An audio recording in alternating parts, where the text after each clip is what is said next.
Bonjour à toutes et à tous. Merci pour votre participation à ce nouvel épisode d'IFG Live. Je suis Jennifer Byron, responsable du développement de la pédagogie et de l'expérience apprenante au sein d'IFG. Et aujourd'hui, j'ai le plaisir d'accueillir Christelle Ambolé, experte en reconversion professionnelle. Elle est la fondatrice d'Erose, entreprise de coaching en transition professionnelle à impact positif et social. Et ensemble, nous allons explorer aujourd'hui la thématique reconversion professionnelle, quels sont les 6 clés de réussite pour passer du rêve à la réalité. Christelle vous partagera donc son expertise pour donner un nouveau sens à votre carrière. Vous avez la possibilité de poser vos questions dans l'onglet chat et d'interagir avec nous. Et nous réserverons les 15 dernières minutes de cette IFG Live pour y répondre. Je laisse maintenant la parole à Christelle. Christelle, bienvenue. Merci beaucoup Jennifer, merci à vous pour votre accueil et pour cette invitation. Je suis ravie d'être là avec vous. C'est un webinaire qu'on a souhaité interactif, qu'on a souhaité aussi dans l'échange. Donc, on vous invitera aussi à vous poser, enfin, on vous posera des questions, on vous invitera aussi à y répondre au fur et à mesure dans le chat et on aura le plaisir d'y répondre en fin de webinaire. Donc, je suis Christelle Ambolé, je suis coach, formatrice et praticienne en thérapie brève. J'ai créé mon entreprise il y a 5 ans, une entreprise de coaching, de formation et de transition professionnelle. Et voilà, il y a 5 ans, j'étais à un carrefour aussi, après un parcours dans les ressources humaines, dans le recrutement, dans les transitions professionnelles, et j'étais à un carrefour où j'avais besoin de faire une pause, de retrouver en fait de la clarté, d'écrire. J'étais à un carrefour où j'avais besoin d'écrire ma nouvelle histoire. Et voilà, donc je me suis retrouvée en fait avec des besoins de retour au sens, à la clarté, à la sérénité et aussi à la confiance et à l'engagement. Voilà. Et j'ai appris, je me suis fait accompagner, j'ai fait le choix de me faire accompagner par différents acteurs de l'accompagnement, que ce soit dans la création d'entreprise, que ce soit dans l'accompagnement à la transition professionnelle, que ce soit dans le coaching. Et c'est ce qui m'a aidé en fait à trouver les réponses au fur et à mesure et petit à petit à avancer pas après pas. Et en fait, tout ce chemin-là et toutes les transitions que j'ai pu vivre aussi tout au long de mon parcours professionnel ont été en fait des enseignements. Et j'en ai fait des clés qu'aujourd'hui je partage en fait auprès des personnes que j'accompagne. J'accompagne à la fois des personnes, des particuliers. J'accompagne à la fois des organisations, notamment dans le domaine de la formation et de la formation continue. Et voilà, j'accompagne des cadres, des managers, des entrepreneurs, des étudiants aussi, et globalement, donc j'accompagne au changement. Ma spécificité, c'est d'accompagner au changement, c'est d'accompagner les personnes dans leur globalité, à la fois au niveau personnel, au niveau professionnel, au niveau opérationnel. Et j'accompagne aussi en particulier les personnes qui s'orientent sur les métiers à impact, que ce soit dans l'ESS, que ce soit dans la RSE. Parce que c'est aussi ce qui répond de plus en plus aux besoins d'aujourd'hui. Voilà, donc j'ai vraiment le plaisir aujourd'hui de vous partager ces clés-là, en espérant que ça puisse en tout cas vous aider, vous nourrir dans votre réflexion et vous permettre d'avancer.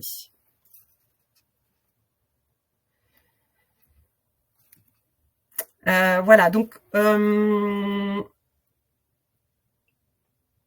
là, bon, ça c'est une petite, c'est un petit préambule, mais qu'on vous a présenté au départ. Donc pour mieux vous connaître, déjà il y a une première intention, c'est de savoir un petit peu où vous en êtes. Et on vous remercie vivement de votre participation parce qu'on est dans un webinaire, on est dans un live et on est aussi dans une intention d'interactivité. Vous êtes là avec une situation précise. Donc déjà, la première chose qu'on voudrait vous demander, c'est de savoir un petit peu où vous en êtes. Est-ce que vous êtes en poste? Est-ce que vous êtes en activité, avec une curiosité de savoir si un jour, voilà, vous souhaitez changer en tout cas ou engager un changement ou une transition? Voilà. Ou alors est-ce que vous êtes déjà en réflexion, en poste ou non, mais vraiment sur une intention plus importante? Ou alors est-ce que vous êtes déjà en reconversion professionnelle avec un projet, en tout cas en cours, une démarche qui est déjà entamée. Voilà, on vous remercie vraiment. J'espère que vous nous entendez bien. Je regarde en même temps les réponses. Ouais, normalement ça fonctionne bien. Voilà, donc merci pour vos retours. Ça nous permet, nous, de nourrir aussi le webinaire et de pouvoir encore mieux répondre à vos questions à la fin. Voilà, où vous en êtes et qu'attendez-vous de ce webinaire? Pourquoi vous êtes là? Qu'est-ce qui est important pour vous et avec quoi vous voulez repartir? Merci beaucoup pour toutes les réponses, en tout cas, que vous pouvez nous donner. Ça va nous aider, ça va aussi nous aider à mieux répondre à vos attentes. Bien sûr, on vous invite à vous munir de quoi noter, parce que en fait, en vous partageant ces clés, vous allez avoir des questions qu'on va vous poser, qui vont venir vous interroger pour savoir exactement où vous en êtes. Voilà. Alors, avant de démarrer les clés de la réussite, je voudrais faire une petite introduction pour vous dire que, en fait, une reconversion, une transition professionnelle, c'est un changement. Et dans la vie, on est des êtres humains, on est des êtres vivants, on est des êtres d'évolution. Et dans la vie, on va vivre des changements plus ou moins grands. Et ce que je peux dire et ce que je peux affirmer aujourd'hui, c'est qu'une reconversion professionnelle est un grand changement. Et qui dit grand changement dit donc bien sûr processus. Enfin, qui dit changement dit processus dans tous les cas. Qui dit processus dit plusieurs étapes. Qui dit plusieurs étapes dit plusieurs espaces. Et c'est important en fait de comprendre que chaque étape est nécessaire et essentielle à la réussite finale. Et que si on grille un peu certaines étapes, on peut aller trop vite et on peut finalement faire un retour en arrière. Donc c'est important de prendre conscience de ça. Et dans ces étapes de grands changements, il y a ce qu'on appelle une étape importante deux étapes importantes qui sont l'écoute de soi et la connaissance de soi. Et ça, c'est important de l'avoir à l'esprit. Et c'est ce qui va nécessiter aussi, dans un grand changement, d'avoir une période d'introspection, parce que c'est l'introspection qui va faire qu'on va se poser des questions et qu'on va pouvoir avoir des réponses. C'est ça l'introspection, c'est trouver nos propres réponses, nos réponses justes pour nous. Voilà, donc c'est ce que je voulais vous partager en tout cas en introduction. Alors, donc on arrive à la première clé, qui est la première clé dans ce changement. La première chose, c'est je fais le bilan. C'est je regarde où j'en suis en fait. Donc c'est je fais le bilan sur mes dernières expériences. Je peux le faire moi-même. C'est un diagnostic en fait, un mini bilan, un autodiagnostic. Je peux le faire sur les 12 derniers mois, je peux le faire sur les 24 derniers mois, je peux le faire sur dans le cadre de mon parcours dans l'entreprise dans laquelle je suis ou dans la précédente, si je ne suis plus en poste aujourd'hui. Et je peux aussi l'envisager sur l'ensemble de mon parcours professionnel. Sur l'ensemble de mon parcours professionnel, bien sûr, ce qu'on va préconiser, là, c'est vraiment un accompagnement, parce que là, on a besoin de prendre de la hauteur, du recul, et souvent, l'accompagnement peut vraiment aider à trouver les réponses justes pour nous, et puis ça fonctionne aussi comme un accélérateur en tout cas de parcours. Les questions fondamentales dans ce mini-bilan que vous pouvez vous poser, c'est qu'est-ce qui motive mon besoin de changement? C'est important en fait de savoir où vous en êtes par rapport à votre situation actuelle. Est-ce que c'est, je donne des exemples, est-ce que c'est parce que vous êtes lassé, voilà, il y a une lassitude, vous avez fait le tour, comme on dit, vous avez terminé un cycle, voilà, donc il peut y avoir de l'ennui, de la lassitude en tout cas. Ça peut être une perte de sens aussi. Ça peut être un épuisement professionnel, ça peut être aussi, parfois moi quand j'accompagne un certain nombre de mes clients et clientes, ça peut être aussi une volonté de changement, une recherche d'emploi qui a été engagée mais qui est infructueuse. Donc là, il y a un essoufflement aussi qui peut s'opérer et qui nécessite le besoin vraiment d'avoir un soutien pour pouvoir rebondir. Donc voilà, qu'est-ce qui motive mon besoin de changement? Ce qui est important dans ce mini-bilan aussi, c'est de célébrer, de faire un retour en arrière et de regarder en fait ce dont vous êtes fiers. C'est important de remettre en mémoire et en conscience vos célébrations, vos succès, vos réussites. Ça fait du bien et ça permet de faire une mise à jour positive aussi pour la suite. de la même façon, ce qui est important, c'est d'avoir à l'esprit ce que vous avez aimé, ce que vous avez envie de garder. Et dans le même sens, ce que vous ne voulez plus. Et là, on commence, à ce moment-là, à poser des mini-objectifs, des intentions sur la suite. C'est-à-dire, si je ne veux plus ça, qu'est-ce que je veux à la place? Vers quoi, en fait, je veux tendre. Voilà, on commence, en fait, à cette étape-là, à commencer à mettre en place ce qu'on appelle des mini-objectifs. Parce qu'en fait, je le précise bien, quand on est en reconversion dans un grand changement, on n'a pas toutes les réponses. Et les réponses, la bonne nouvelle, c'est qu'elles arrivent au fur et à mesure. Mais il faut vraiment engager ce processus progressif. Qu'est-ce que je désire à la place? Et quelles sont les options à ma disposition pour pouvoir déjà avancer sur ces mini-objectifs? Voilà, donc les bénéfices à cette étape-là sont déjà la clarté et la confiance. Et ça, c'est important. C'est ce qu'on recherche. Parce que quand on est à un carrefour de notre parcours de vie professionnelle, et qu'on ne sait pas où on veut aller, et puis voilà, on a plein de questions et plein de doutes qui sont absolument légitimes, voire même des peurs. On est dans le brouillard, on est un peu dans le flou. C'est vraiment les termes que j'entends et qui reviennent très régulièrement. Voilà, donc clarté et confiance en démarrant déjà avec ce mini-bilan. Alors la question d'introspection auquel on vous invite, laquelle on vous invite à répondre dans le chat, c'est donc: est-ce le bon moment de changer?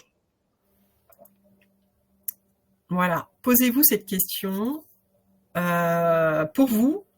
Et puis, on vous invite à répondre si vous le sentez, en tout cas si vous voulez partager, parce que c'est intéressant aussi pour tout le monde, pour ceux qui sont dans la même situation que vous. En fait, vous n'êtes pas tout seul à vivre ce genre de situation, et ça permet de nourrir et d'alimenter aussi la confiance, parce que ça permet de voir aussi qu'on est, déjà, qu'on n'est pas seul, et deux, qu'on peut avoir des réponses aussi qui peuvent venir nous aider ou nous soutenir. Ce qui est intéressant à vous poser aussi comme question dans est-ce que c'est le bon moment de changer, vous pouvez vous poser la question: qu'est-ce qui peut prendre de la place dans mon esprit en termes d'énergie et qui peut vraiment m'empêcher de m'investir, en tout cas de m'engager dans mon projet? C'est d'interroger toutes les sphères un peu de votre vie et de regarder peut-être, et bien, vraiment avec beaucoup de bienveillance, de voir si dans votre espace personnel, familial, amical, professionnel, il y a beaucoup de choses peut-être qui prennent de la place et qui ont besoin d'être libérées pour pouvoir remplir à nouveau un nouvel espace au service de votre changement. Je fais souvent le lien avec l'analogie avec la tasse de thé. Vous voyez, quand il y a une tasse de thé qui est pleine, en fait, elle déborde, on ne peut plus la remplir à quelque chose de nouveau. Donc, ce qui est important, c'est de vider la tasse de thé, de s'en occuper en tout cas, et ensuite, on peut la remplir à quelque chose de nouveau, et on peut envisager son changement. Merci en tout cas pour vos réponses en attendant, pour tout à l'heure. Alors, donc la deuxième clé, j'écoute mes besoins. Comme je le disais en préambule et en introduction, un changement, c'est vraiment qu'est-ce qui peut m'empêcher d'avancer dans mon projet de changement. Et donc, il y a un temps pour soi vraiment à avoir à ce moment-là, c'est j'écoute mes besoins et je fais un focus sur les freins, les blocages, les peurs éventuelles. Et j'apprends en fait à écouter vraiment les besoins qui sont pas honorés, mes valeurs qui sont pas honorées ou satisfaits. Et j'apprends en fait à écouter mes ressentis, mes émotions. Donc c'est pas toujours évident pour tout le monde. Encore une fois, un accompagnement permet de mettre des mots dessus quand c'est nécessaire. Mais c'est vraiment un processus qui va vous permettre de trouver des réponses et de comprendre et de commencer et de continuer à émettre des nouveaux objectifs. Si j'ai des besoins ou des valeurs ou des ressentis qui sont pas honorés, qui sont pas satisfaits, vers quels nouveaux objectifs j'ai envie de tendre? Est-ce que j'ai besoin de sérénité? Ça, c'est un objectif à atteindre. Est-ce que j'ai besoin de clarté? Est-ce que j'ai besoin de confiance? Je vous donne des exemples concrets, réels, et Et ça, c'est pour vous dire aussi une chose importante, c'est que en fait, quand on est dans le changement professionnel et la reconversion professionnelle, les objectifs sont pas uniquement pro. Et en fait, on commence par des objectifs personnels, parce que l'un est au service de l'autre et l'un est lié à l'autre. Donc, on a vraiment besoin déjà d'éclairer cette partie-là. Et une fois qu'on retrouve la confiance, une fois qu'on retrouve la clarté, une fois qu'on retrouve l'engagement, on va pouvoir avancer sur les pistes professionnelles. Et là, on va vraiment être dans un investissement et une énergie qui va être complètement différente. Donc, bien sûr, à cette étape-là, ce qui est important, c'est de lâcher prise. On va travailler sur le lâcher prise pour lâcher la charge mentale et pour pouvoir travailler si c'est nécessaire au niveau du stress, au niveau de l'anxiété ou au niveau des peurs. Donc voilà. Et donc c'est là où on doit s'autoriser, si c'est nécessaire bien sûr, à se faire accompagner, à se faire aider pour avoir au moins un éclairage, pour avoir au moins en tout cas des conseils et pour pouvoir avancer dans ce qui est important pour soi. Voilà, donc les bénéfices à cette étape-là sont toujours la clarté. On continue à avancer, à y voir plus clair, parce qu'on trouve des réponses justes pour nous, et on retrouve à cette étape-là aussi, et là c'est important, la paix et la sérénité versus anxiété, stress. Voilà, c'est vraiment l'inverse. Hein. C'est je suis stressé, je suis anxieux, j'ai peur, il y a beaucoup d'incertitudes, et ça c'est normal dans le monde dans lequel on vit beaucoup d'incertitudes. Donc ce qui est important, c'est de retrouver le calme, en fait, personnel, pour pouvoir mieux accueillir l'incertitude aussi. Voilà. Alors, 3 questions pour cette clé numéro 2, j'écoute mes besoins. La première, qu'est-ce qui peut m'empêcher d'avancer aujourd'hui dans mon futur idéal, dans ma prochaine étape professionnelle? La seconde, quels sont mes besoins non satisfaits et qu'est-ce que je désire à la place? Si vous voulez nous donner quelques inputs dans le chat.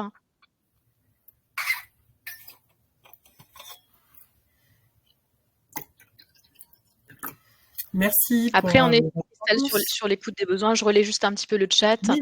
On a quand même beaucoup le sentiment d'une perte de sens. Voilà, c'est quand même ce qui revient beaucoup avec la lassitude professionnelle, ce dont tu parlais tout à Ouais. l'heure. Ok, en effet. Donc merci pour vos réponses parce que ça fait sens aussi avec une réalité que la majorité d'entre vous vivez et vous n'êtes pas seul en fait à le vivre et c'est vraiment lié, je dirais, comment dire, aux besoins de la société aussi par rapport à tous les changements qui sont en train de s'opérer. La bonne nouvelle, c'est que en fait, on peut passer d'un état à un autre. Voilà. Et franchement, c'est vraiment une invitation pour vous à prendre de la hauteur, à vous dire que c'est possible. Moi, je dirais que ma philosophie de vie et mon expérience personnelle et professionnelle m'ont guidée en fait à intégrer tous ces enseignements-là. Je vous les partage. Je suis passée par toutes ces étapes-là comme vous. Et je sais qu'aujourd'hui, c'est possible en fait de pouvoir trouver le sens, de pouvoir s'épanouir, de pouvoir être aligné aussi dans ses valeurs. Voilà. Donc c'est aussi un webinaire qu'on vous propose aussi pour vous donner l'espoir du changement, parce que c'est important. Je sais que la confiance est une clé importante en tout cas pour que le changement puisse réussir. On va pouvoir passer à la troisième clé. Je révèle ma vision. Alors ça, c'est une clé qui est pour moi très importante dans le cas d'un grand changement. C'est quelque chose que j'ai appris en fait, que je connaissais pas, que j'imaginais pas. C'est de me dire qu'en fait, j'ai pas toutes les réponses, j'ai beaucoup d'incertitudes, et en même temps, je peux accéder à des réponses pour mon futur idéal, pour mon futur désirable, pour moi, pour mon environnement, pour la planète, pour ceux qui veulent s'engager sur des missions ou des métiers impact, et qu'il est possible, à cette étape-là, d'avoir un premier niveau de réponse sur notre future réalité souhaitée. Et donc pour ça, en fait, c'est différents moyens qui nous permettent d'accéder à toutes nos intelligences, en quelque sorte, parce qu'en fait, faut savoir que on a cette intelligence intellectuelle, mentale, qui nous permet d'accéder à des réponses, mais qui sont parfois limitées par rapport aux croyances limitantes ou par rapport à des peurs. Donc, ça, c'est la première chose. Et la deuxième chose, c'est que ces techniques-là permettent de calmer le mental pour pouvoir accéder donc à toutes ces formes d'intelligence qu'on a en nous et et c'est comme un iceberg en fait. On a la partie ouverte et la partie cachée qui est très importante. Donc l'objectif, c'est d'accéder à cette partie cachée. Donc on parle d'inconscient ou on parle de réponses qui sont conscientes mais qu'on laisse un peu de côté. Alors, donc, ce qui est important à ce niveau-là, c'est de comprendre encore une fois, on est des êtres vivants, on est des êtres d'évolution, et donc ça veut dire qu'on a un potentiel d'évolution. On a un futur potentiel. Et donc dans ce potentiel, ce qui est important, c'est d'aller chercher toutes les réponses dans cette potentialité.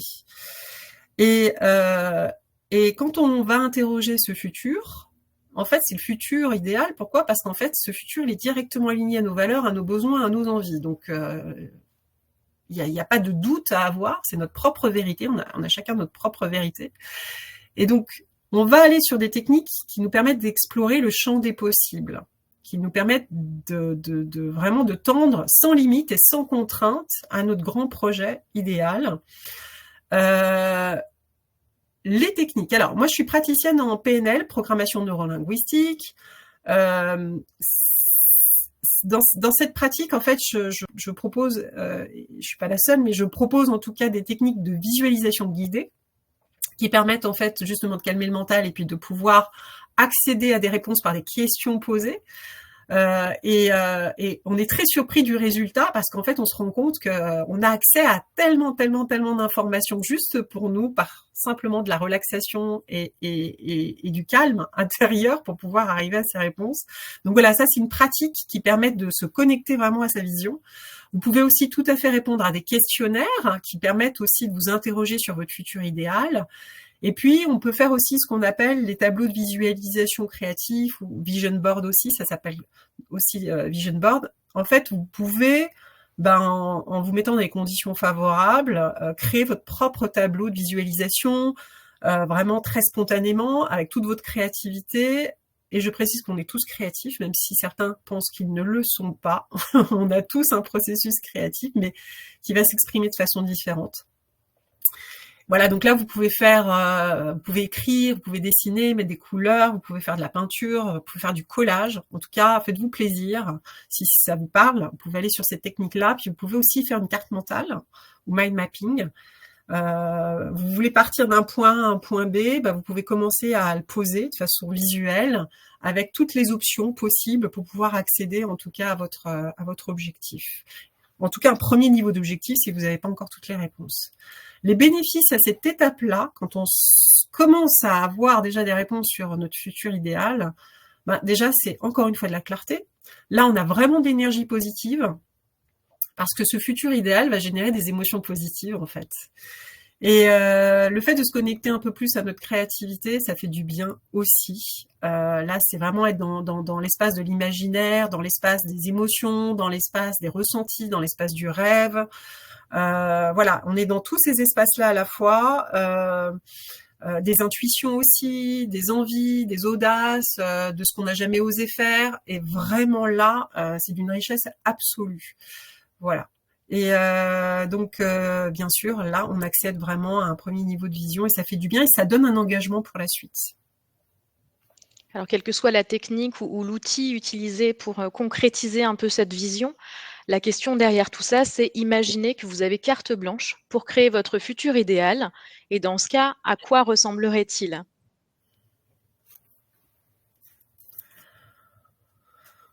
Donc ça, c'est la grande question vraiment chouette à se poser. Là, vraiment, vous invite à oser, en fait, imaginer vraiment le champ des possibles. C'est vraiment très important d'être dans une forme d'audace, c'est-à-dire de pas avoir peur d'imaginer quelque chose que vous n'osez pas aujourd'hui, parce qu'il y a des peurs derrière, mais en tout cas de tendre vers ce qui vous fait envie. Ce qui remonte un peu dans le chat aussi, c'est la vision qu'on peut avoir versus comment c'est accueilli ou ça pourrait être accueilli dans le monde réel professionnel. Où là, pour Très certaines personnes, il y intéressant. a un décalage. Okay. Ouais. Alors en fait, je rassure sur cette question, mais j'y reviendrai plutôt à la fin, mais en tout cas, je rassure sur le fait que par ces réponses-là, on arrive à refaire des liens avec le monde professionnel. Et ça, c'est important de l'avoir à l'esprit. C'est-à-dire de ne pas avoir peur des réponses, parce que parfois, on a l'impression que c'est pas possible ou que c'est surréaliste ou utopique, mais dans ces réponses-là, il y a des éléments d'information qui sont de toute façon reliés à vous et qui vont résonner dans le monde et dans le marché du travail. Et c'est un travail d'accompagnement qui peut permettre de trouver les liens subtils, mais qui font que c'est possible et que ça reste pragmatique, qu'on rend les choses pragmatiques aussi pour ceux voilà, qui s'interrogent sur cette partie-là, mais on pourra y revenir si vous voulez. Merci à nouveau pour toutes vos réponses. Comme je le disais en introduction, on va passer donc à la clé numéro 4. Cette clé numéro 4, c'est « Je booste ma motivation ». Et comme je le disais en introduction, il y a 2 éléments essentiels dans un processus d'introspection. C'est l'écoute de soi et la connaissance de soi. Et donc, à cette étape-là du processus de changement, on arrive en fait à une étape où on a besoin d'aller comprendre qui nous sommes, de pouvoir nous nourrir de tout ce qui nous constitue. On va parler de ressources. Et la connaissance de soi, la bonne nouvelle, c'est que c'est le prérequis du futur au travail. Pas du travail d'aujourd'hui déjà, et du futur encore plus. Parce que la connaissance de soi, elle permet en fait de se sentir légitime quoi qu'on fasse, quoi qu'on décide. La connaissance de soi, elle permet de trouver les arguments de langage professionnels sur lesquels on va pouvoir s'appuyer, qui vont nous soutenir pour pouvoir présenter qui nous sommes et ce qu'on veut faire, ce qui nous anime, ce qui fait sens pour nous lorsqu'on est, par exemple, en entretien de recrutement. Et c'est important, en fait, de comprendre que c'est grâce à la connaissance de soi qu'on va vraiment se sentir à la fois légitime, trouver le sens. Et quand on trouve le sens pour nous, on va convaincre et rassurer son interlocuteur. Et si vous trouvez le sens pour vous, l'interlocuteur le trouvera pour lui aussi d'une certaine façon. Voilà. Donc, c'est un prérequis du futur au travail. Et c'est un prérequis à la recherche de sens, comme je viens de le dire. Donc, en fait, c'est une étape où on met en lumière et en conscience qu'on aime ce pour quoi on est doué, nos dons, nos talents, notre savoir-être, nos soft skills, nos qualités, bien sûr nos compétences métiers. Et alors moi j'utilise un outil que vous voyez qui s'appelle Ikigai, qui est un outil de philosophie japonaise. Pour moi c'est une porte d'entrée. Il y a beaucoup de personnes qui utilisent cet outil. On va tous en fait l'utiliser à notre façon. Mais voilà, c'est une porte d'entrée pour vraiment entrer en profondeur dans ce que j'appelle la nature profonde aussi des personnes et de faire des liens qui permettent vraiment de faire émerger qui vous êtes. On va parler de raison d'être. On va parler de légende personnelle. Voilà, on va parler en fait d'un alignement entre qui vous êtes et ce pourquoi vous voulez œuvrer. On parle même plus de travail quelque part. On va parler d'œuvrer pour quelque chose, pour une mission, pour un projet, pour une entreprise, pour un secteur d'activité, pour une cause, pour une problématique majeure en lien peut-être avec la planète, avec l'environnement en tout cas. On va faire des liens avec vous, on va faire des liens avec votre parcours de vie. Et en fait, tout est lié. Trouver le sens à l'extérieur de soi, dans ce qu'on veut faire, c'est trouver le sens à l'intérieur de soi d'abord. Et c'est ce qui va faire qu'on le trouve à l'extérieur. C'est vraiment important de comprendre ça. Les bénéfices à cette étape-là sont le sens. Voilà, là on arrive vraiment à comprendre la direction. Le sens, c'est quoi? C'est une direction, c'est un cap. Donc finalement, on part de l'état où on part un peu dans tous les sens, on commence à entrevoir une direction. Et là, il y a quand même quelque chose de l'ordre de l'évidence ou de la prise de conscience qui est là et qui est présent aussi. Et bien sûr, c'est générateur de motivation, c'est générateur d'engagement pour la suite du processus. Alors avec cet Ikigai, la question clé, c'est quelle serait ma légende personnelle? Alors là, je tente avec le texte à trous. Donc moi, prénom, avec mes talents, mes valeurs, mes compétences, mes soft skills, verbe racine, auprès de qui? Pour contribution, pour faire quoi? car cela m'anime et fait sens pour moi. Et là, je me permets, Christelle, de te Mmh. relayer une question du chat. C'est quelle est Oui. la différence entre un talent et une compétence? Est-ce que c'est du domaine de l'inné et de l'acquis? Est-ce que tu peux clarifier ce Mmh. point-là? Alors pour moi, le talent, c'est de l'inné, mais qui est pas forcément encore, qui a pas forcément éclos. Mais c'est pour moi, c'est en lien avec nous, avec vraiment qui on est, notre personnalité, notre intériorité. Mais parfois, on a des talents qu'on appelle des talents enfouis, qu'on n'a pas encore fait éclos. Et donc, c'est les expériences de vie qui vont nous permettre d'en avoir conscience pour pouvoir les nourrir, ces talents-là, pour pouvoir les faire éclore. Voilà. Et la compétence, c'est plutôt relié à la capacité. En tout cas, c'est plutôt relié à quelque chose qu'on va acquérir au fur et à mesure de la vie par l'apprentissage. Par exemple, un enfant va acquérir la compétence de la marche. Voilà, c'est pas inné. Il ne va pas marcher dès qu'il va naître. Donc voilà un peu, je dirais, pour clarifier cet élément-là. Merci. Et donc, pour revenir sur ce temps pour vous, on vous invite à reprendre cette légende personnelle, cet exemple, et puis peut-être qu'au niveau où vous en êtes, vous pouvez déjà écrire votre propre légende. Mais encore une fois, c'est un premier niveau, c'est un premier pas. Sachez qu'en accompagnement, on approfondit. Je fais juste une petite précision sur les verbes racines. Moi, je parle de verbes racines, donc c'est des verbes d'action. Les verbes d'action sont fondateurs. On a tous nos propres verbes qui nous correspondent. Et dans un travail d'accompagnement, on va pouvoir les identifier parce que c'est vraiment intrinsèque. Les verbes d'action, souvent, c'est relié à nos verbes racines. Et donc, ce qui est intéressant, c'est de mettre en lumière nos verbes racines. Les verbes racines, c'est par exemple, je donne un exemple, la formation. Former est un verbe d'action. Eh bien, on est plutôt sur un verbe plus générique, global, en tout cas courant. Eh ben, on va aller voir le verbe racine et parfois et souvent, ce qui va ressortir, c'est le verbe transmettre. Voilà. Et donc, on va aller voir que ce verbe-là va vraiment résonner à l'intérieur de nous parce que, en fait, on sent que transmettre, c'est important pour nous, que ça fait sens pour nous, que on est une personne, par exemple, qui fonctionne beaucoup à je me nourris des nouvelles informations par ma curiosité, j'adore apprendre, c'est tout au long de ma vie, j'ai appris. Mais tout ce que j'apprends, ça a du sens de le transmettre aussi à un moment donné et de pas que garder les informations pour soi. Voilà, c'est vraiment intéressant en tout cas de vous donner cet exemple pour comprendre que les verbes racines sont vraiment viennent nous nourrir, viennent faire sens pour nous aussi et font partie de notre légende.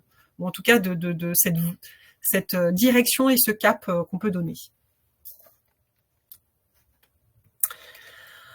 On peut passer à la clé numéro 5 qui est « J'avance grâce à la force du collectif ». À cette étape-là, on a besoin de sortir, alors on a fait tout un travail d'introspection, voilà. Mais à un moment donné, on a besoin des autres pour avancer. On a besoin d'un collectif, on a besoin de se mettre dans cette intelligence collective, on a besoin de s'inspirer, on a besoin de se lier, on a besoin de se former, on a besoin de tout ça. Pourquoi? Pour retrouver la confiance, la motivation et l'engagement. Et c'est nécessaire et c'est primordial de l'intégrer dans son parcours de changement, à n'importe quel moment, bien sûr, évidemment, mais en tout cas de l'intégrer quand c'est nécessaire et quand on ressent le besoin. Déjà, voilà, vous verrez avec les questions qu'on va vous poser à la fin, mais c'est vraiment important de savoir où vous en êtes aussi par rapport à ça. Différents moyens d'intégrer des collectifs. Donc là, bien sûr, là, déjà, on est dans un collectif d'une façon ou d'une autre. Avec ce webinaire, avec ce live, il y a une interaction avec vous. On vous invite à vous poser des questions. On vous invite aussi à interagir avec des réponses. Ça permet à chacun et chacune de voir que, en fait, voilà, vous allez vous retrouver avec des points communs. Vous allez vous retrouver avec des réponses qui vont venir vous nourrir et auxquelles vous n'avez pas forcément pensé. Les ateliers, les conférences, les parcours d'accompagnement, de coaching, de bilan professionnel, les salons, les réseaux, que ce soit des réseaux à la création d'entreprises, des réseaux de formation, des réseaux pour l'entrepreneuriat. Il y a tout un tas de réseaux aujourd'hui, de collectifs qui existent. Et bien entendu, je fais un focus sur le monde de la formation professionnelle et sur la formation professionnelle. Parce qu'à un moment donné, dans l'accompagnement au changement, dans l'accompagnement, dans sa reconversion et dans sa transition, eh bien, on va avoir cette quête de chercher cette nouvelle piste professionnelle. Et donc, la formation va venir nourrir le projet, va venir à un moment donné vous permettre d'arriver à un autre niveau, en vous connectant avec un collectif, en fonctionnant en intelligence collective et en apprenant des nouvelles compétences et en intégrant des nouvelles capacités et surtout en vous lançant un nouveau défi ou un nouveau challenge, parce que c'est ça aussi une formation. Avec un diplôme à la sortie, une certification, c'est valorisant, ça fait du bien et ça permet vraiment aussi de se mettre au niveau sur un marché du travail où on va requérir certaines compétences, certaines aptitudes ou certains diplômes ou certaines certifications à certains moments donnés. Voilà. Donc la formation, en fait moi la formation, je trouve que je l'ai vécu moi-même, c'est une bulle d'oxygène. En tout cas, c'est comme ça que je le vis et ça fait du bien et ça permet vraiment le passage sur la suite en fait et ça contribue pleinement à la réussite du projet et de la reconversion. Voilà, donc comme je le disais, les bénéfices, c'est la confiance, la motivation, c'est l'engagement à cette étape-là. L'engagement, c'est le début du mouvement aussi, de la mise en action. Alors, les questions que vous pouvez vous poser, c'est est-ce que j'ai le sentiment d'être isolée dans ma démarche de changement professionnel? Et quel type de collectif pourrait répondre à mes besoins d'évolution?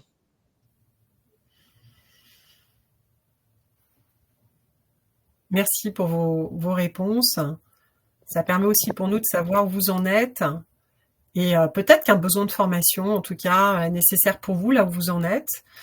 Je fais une petite aparté sur aussi le fait que parfois la formation arrive tout de suite au démarrage, c'est-à-dire on ne sait pas où on va, on ne sait pas ce qu'on va faire, mais on peut s'engager sur des formations comme les MBA dès le départ parce que ça va nous donner un challenge, un défi, une nouvelle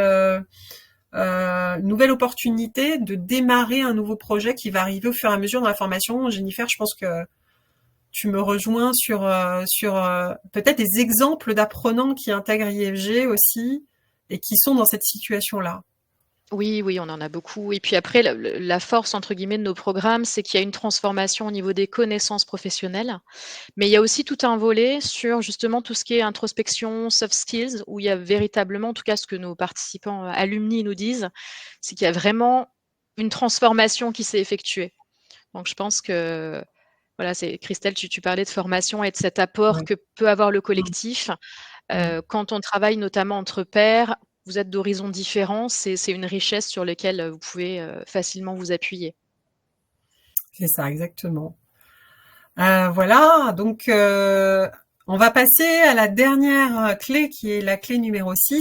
Je passe à l'action. À cette étape, en fait, on a réuni beaucoup de ressources, on a réuni beaucoup d'informations, beaucoup de données, des options. En fait, l'invitation là, c'est de poser les choses pour générer de l'engagement et donc de l'action.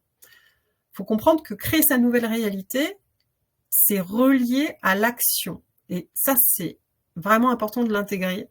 On ne peut pas créer une nouvelle réalité si on ne passe pas à l'action. Et dans l'action, pour vous rassurer, ce qui est important de comprendre, c'est qu'en fait, l'action, c'est pas que des grands pas ou des pas de géants, c'est déjà des tout petits pas. Et chaque pas que vous pouvez faire au service de vos besoins, de la connaissance de soi, sont des pas. Et c'est ce qui vous permet d'avancer dans le processus du changement. Voilà, donc l'action, quoi qu'il arrive, vous permet d'avancer. Et quand on passe à l'action, en fait, on va découvrir une nouvelle situation, on va rencontrer des nouvelles personnes, et donc on va créer déjà des mini nouvelles réalités. Et c'est ce qui va vous permettre d'arriver à votre grande nouvelle réalité à l'issue de votre parcours de changement. Donc à cette étape-là, ce qui est important, bien sûr, c'est de planifier. Après, vous pouvez prendre les outils que vous voulez. Il y a plein d'outils de planification maintenant en app, avec l'IA même, qui vont vous permettre vraiment de planifier vraiment vos projets et votre propre projet à vous. Donc, planifiez votre grand objectif. Imaginez une date idéale et cohérente aussi, où vous allez pouvoir intégrer vos options, vos ressources, les moyens nécessaires pour avancer, le projet de formation notamment, de pouvoir en tout cas avoir une date, une finalité, une date pour votre grand objectif. Encore une fois, c'est important aussi de vous rassurer, de vous dire que c'est prévisionnel. C'est toujours important d'avoir ça, mais ça vous donne un cap, ça vous donne une direction. Et puis dans un rétro-planning, vous avez bien sûr des actions intermédiaires et vous avez des tâches intermédiaires pour chacune des actions. C'est un cadre vivant, je précise, c'est-à-dire que vous avez votre cap, vous avez votre plan d'action, mais en fait, il peut y avoir des choses qui ne sont pas prévues en cours de route. Donc c'est important d'être dans l'adaptabilité, c'est important de tenir votre cap, et il y a 2 choses qui sont très importantes, c'est la patience et la persévérance. Pensez toujours à patience et persévérance, parce que tout n'arrive pas quand on le souhaite. En revanche, la persévérance et la patience permettent d'attendre que ce soit le bon moment. Et c'est pour ça que j'intègre aussi l'adaptation avec son juste timing à soi. C'est-à-dire de ne pas être toujours dans ce qu'on attend de nous à l'extérieur de nous, mais d'être vraiment dans est-ce que j'ai l'énergie, est-ce que j'ai envie, là, de passer dans cette action-là, où j'attends encore un petit peu, parce que je suis pas prêt, je suis pas prête. Donc c'est vraiment de respecter ça. Et si vous respectez ça, vous allez voir que vous allez avoir des phases d'accélération. Et c'est vraiment important de l'intégrer pour pas rentrer en culpabilité, de dire je l'ai pas fait, j'ai pas réussi, je suis en échec. Et c'est le cercle vicieux. Donc il faut aller dans le cercle vertueux. C'est je tends vers, j'essaye, je fais de mon mieux avec les moyens que j'ai, les ressources que j'ai à disposition, mais j'y vais et je persévère. Et si je peux pas passer par la porte, je passe par la fenêtre. En tout cas, c'est trouver des moyens différents de changer d'angle de vue, et je peux vous garantir que ce qui est important, c'est votre cap, et que d'une façon ou d'une autre, il y a plein de façons d'y arriver, vous pourrez avancer. Voilà, donc vous pouvez, j'ai intégré le SMART. Le SMART, c'est quand vous posez un plan d'action, ce qui est important, c'est que ce soit réaliste et réalisable, que ça réponde à un besoin spécifique, que ce soit atteignable, bien sûr, mesurable dans le temps. En tout cas, mettez des indicateurs pour voir si c'est cohérent. C'est important. Voilà, juste de pas être non plus dans une mise sous pression et de voir que c'est complètement surréaliste par rapport à à votre vie. Ce qui est important, c'est d'intégrer toutes les sphères de votre vie dans votre projet. On peut être parent, on peut avoir des enfants, on peut avoir des impératifs familiaux. Ce qui est important, c'est d'avoir des soutiens, des personnes ressources pour pouvoir en tout cas avancer. Donc les grands bénéfices à cette étape-là sont vraiment l'engagement, les passages à l'action, bien sûr de l'énergie positive, parce qu'on est fier de nous quand on avance et quand on réussit une étape, donc la motivation, et donc les résultats, la réussite, et c'est là qu'on crée cette nouvelle réalité et qu'on passe donc du rêve à la nouvelle réalité. Donc les questions pour ce passage à l'action. Qu'est-ce qu'il me manque pour passer à l'action et quelles sont mes actions prioritaires? Voilà, donc si vous êtes à cette étape-là, c'est de vous poser vraiment des questions de pourquoi j'avance pas. Peut-être encore une fois, et ça va se présenter régulièrement dans un changement. C'est qu'est-ce qui peut m'empêcher d'avancer, même à passer à la question. On peut parler de procrastination aussi. Ça fait partie vraiment. Je dirais, on vit tous cette étape-là à un certain moment, mais c'est parfois plus de la procrastination positive, c'est-à-dire qu'on sent justement, et là je fais référence à, j'adapte mes actions avec mon juste timing. Parfois, j'ai pas envie, je suis pas prête ou je suis fatiguée. C'est ok. J'attends le bon moment pour passer à l'action. Voilà. Donc c'est vraiment à intégrer. Et puis des fois il y a beaucoup de choses. Vous savez pas par quoi commencer, ça peut empêcher de passer à l'action. Donc commencez à poser les actions prioritaires. Par quoi vous pouvez commencer, c'est déjà un bon début. Et puis vous allez voir que petit à petit, vous allez avoir des réponses sur les prochaines actions au fur et à mesure. Voilà. Je pense qu'on est dans le timing pour pouvoir. On a terminé sur la dernière clé. Avant de répondre aux questions-réponses, juste une proposition dans le cadre du partenariat avec IFG. en tout cas, je partage mes coordonnées pour ceux qui le souhaitent et pour ceux qui sentent un besoin dans le cadre d'une situation de reconversion professionnelle, quelle que soit l'étape où vous en êtes. Si vous avez besoin d'un éclairage sur votre situation actuelle, alors dans le cadre de mon partenariat, je vais offrir des rendez-vous coaching clarté de 30 minutes. J'ouvre en fait une quinzaine de places entre aujourd'hui et la fin du mois. Voilà, donc pour ceux qui le souhaitent, je vais juste vous partager le lien dans le chat pour pouvoir... Ah non, bah alors c'est pas le bon, attendez. Hop. Pour pouvoir... hop.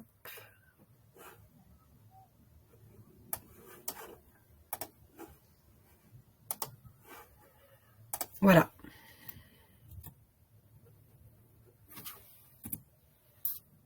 Voilà, donc c'est juste une proposition, en tout cas, pour vous, si vous le souhaitez, une quinzaine de places pour de créneaux de 30 minutes qui sont offerts pour pouvoir vous éclairer, en tout cas, sur votre chemin de transition professionnelle. Voilà, on va pouvoir passer aux questions. Merci beaucoup Merci déjà en tout cas Christelle pour déjà pour cette toute votre attention aussi. proposition de coaching, mais en tout cas, c'est une très belle opportunité pour vous, donc n'hésitez pas. Voilà, merci pour ça Christelle. Avec plaisir. Et on peut passer aux questions-réponses. Je Oui, pense bien qu'on a sûr. encore du temps. On a encore du temps. Alors, je remonte un peu le chat. Donc les attendus principaux, hein, c'est évidemment les clés pour mieux comprendre les éléments qui facilitent la reconversion professionnelle. Donc là, je pense que le contrat est rempli. Alors, donc là, sur les raisons des reconversions, on trouve l'épuisement professionnel, Oui. le souhait de changement d'orientation, trouver du sens avec des projets à impact, reconversion dans la RSE notamment. Mmh. En termes d'attente, connaître les clés de la réussite, on y est toujours. Mmh. Alors, ne pas changer de métier, mais changer la façon de vivre ma profession. Une nouvelle façon de l'appréhender. Voilà, donc là, on est vraiment dans une recherche d'équilibre et d'harmonie et de plaisir, en tout cas, toujours. C'est-à-dire que ce qui est important, c'est d'aller chercher des réponses sur les conditions de travail. Quand Et on puis, se comme dit, tu en parlais fait, tout ce à que l'heure je de fais, ce je le qu'on fais ne avec veut plus plaisir. aussi. On a aussi voilà, des soucis de burn-out, de harcèlement moral, d'environnement, en tout cas professionnel toxique, qui Oui. motive certaines Mmh. reconversions. Absolument. C'est ce que je vais retrouver régulièrement, en tout cas, dans mes accompagnements professionnels. C'est des points de départ souvent qu'on va avoir pour pouvoir mieux revenir à soi, mieux revenir à ce qui est important pour nous, à nos besoins. On va parler aussi de pouvoir personnel, on va parler de limites aussi, qu'on va apprendre à poser, parce que là, comme je le précisais, hein, tout est lié. Quand on veut réussir un nouveau projet pro, ce qui est important, c'est de revenir à soi et donc de travailler sur ses besoins personnels. Et que de ce qu'on va vivre en milieu professionnel va être le reflet aussi de ce qu'on a besoin d'aller travailler aussi au niveau personnel. Donc souvent, ce qui va ressortir, c'est le besoin de poser des limites et d'apprendre à poser des limites juste pour nous et de s'apercevoir que quand on apprend à le faire, parce que c'est pas toujours évident, on n'a pas souvent appris à le faire, hein, de savoir dire non, de savoir dire stop ou de savoir dire je ne suis pas d'accord par rapport à telle situation. Moi, je préconise beaucoup aussi l'apprentissage sur les formations de communication non violente. C'est vraiment une source vraiment c'est une formation qui permet, enfin, qui fait du bien et qui permet le retour à la sérénité parce qu'on apprend vraiment à communiquer en respectant nos besoins, nos ressentis, et en même temps, on invite la personne, parce qu'on est des êtres humains, on est des êtres empathiques, hein, même si on le ressent pas en premier niveau, mais le fait d'exprimer ce qu'on ressent, ses émotions, ou de poser des limites, va inviter la personne aussi à l'entendre et à réagir de la bonne façon. Mais en tout cas, même si la personne ne réagit pas en face, vous avez pris votre responsabilité de poser vos limites, et c'est ça le plus important, quoi qu'il arrive.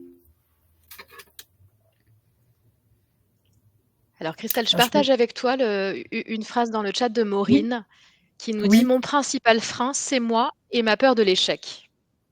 ok. Eh ben, c'est effectivement une affirmation qui est claire, c'est que les seules choses qui peuvent nous empêcher d'avancer, c'est nous-mêmes quelque part. Et donc c'est les peurs, les croyances limitantes, c'est ce qu'on se dit, ce qu'on se raconte. Et donc dans ces cas-là, on travaille sur la source de la peur.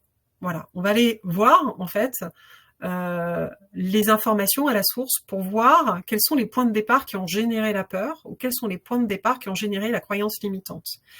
Et donc le travail est d'inverser la croyance, de la transformer de manière à en créer une nouvelle croyance positive. Parfois, ça passe par des situations plus ou moins traumatiques, des blessures qu'on a vécues, et donc on va travailler aussi à retrouver la sérénité par rapport à cet espace-là. Et c'est ce qui va permettre de transformer, de revenir à la liberté d'avancer et d'agir, et de ne pas être freiné justement par les peurs. Merci. Et alors, on a Claude qui nous demande: j'ai 51 ans. N'est-ce pas plus difficile après 50 ans? Alors, Je pense qu'il n'y a pas on est d'âge, hein, Christelle.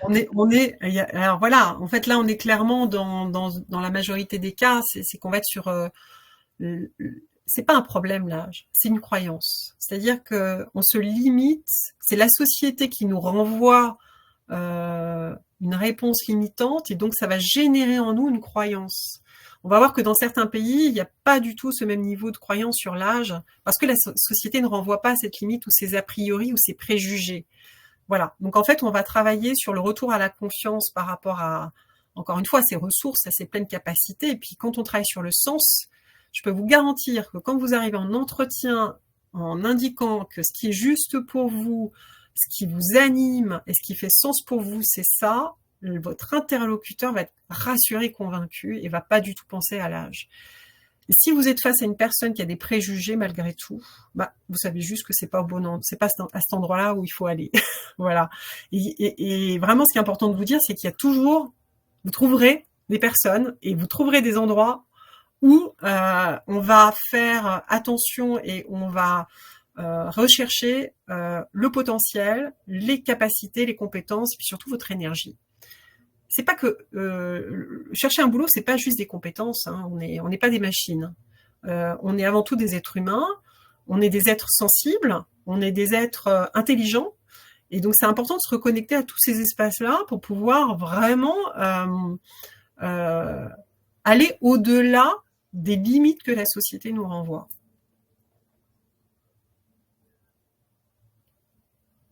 Merci. Alors, je reprends quelques questions. Comment définir clairement les actions prioritaires?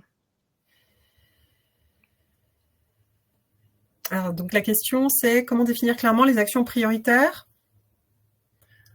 Alors, ça, c'est vraiment très général. Donc, je dirais que ça va être situationnel en fonction de là où vous en êtes. C'est important de vous poser la question plutôt de quoi j'ai besoin pour éclaircir les premiers éléments prioritaires. De quoi j'ai besoin, c'est plutôt la meilleure formule. J'ai besoin de quoi pour avancer à la prochaine étape? Vous pouvez vous poser la question de cette façon-là. De quoi j'ai besoin pour avancer à la prochaine étape? Et si vous ne savez pas quelle est la prochaine étape, bah à ce moment-là, c'est que vous avez besoin de clarté. Et pour avoir besoin de clarté, on est à l'étape où il faut faire un peu de vide, il faut faire de l'espace. Voilà, vous voyez, je reviens un petit peu en arrière d'un processus, mais on est vraiment dans un processus, avec des étapes intermédiaires qui sont essentielles.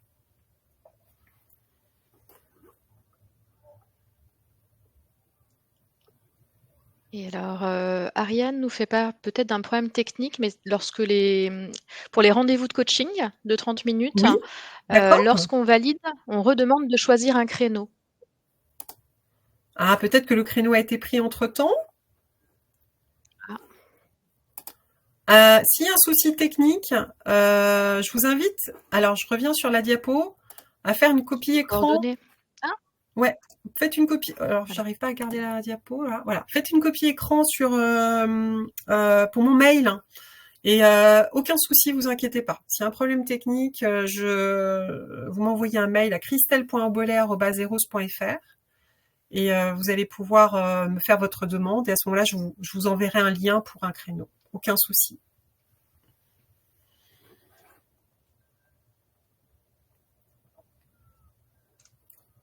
Voilà, j'ai remis ton mail dans le Merci chat, beaucoup. Christelle. Merci beaucoup. Ok. Alors, il est 26. Est-ce que vous avez d'autres questions pour clore ce webinaire? Si oui, je vous invite à la poser dans le chat.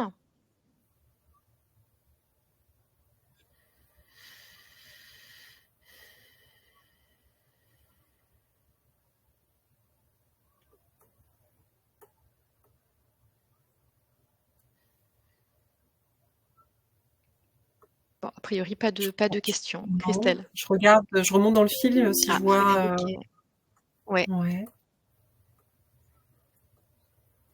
Donc, ouais, peut-être Il y a là, quelques des personnes messages sont en en train trop. d'écrire, on va attendre un petit Oui. peu. Ouais. Merci à vous, Sadia, d'avoir suivi ce webinaire.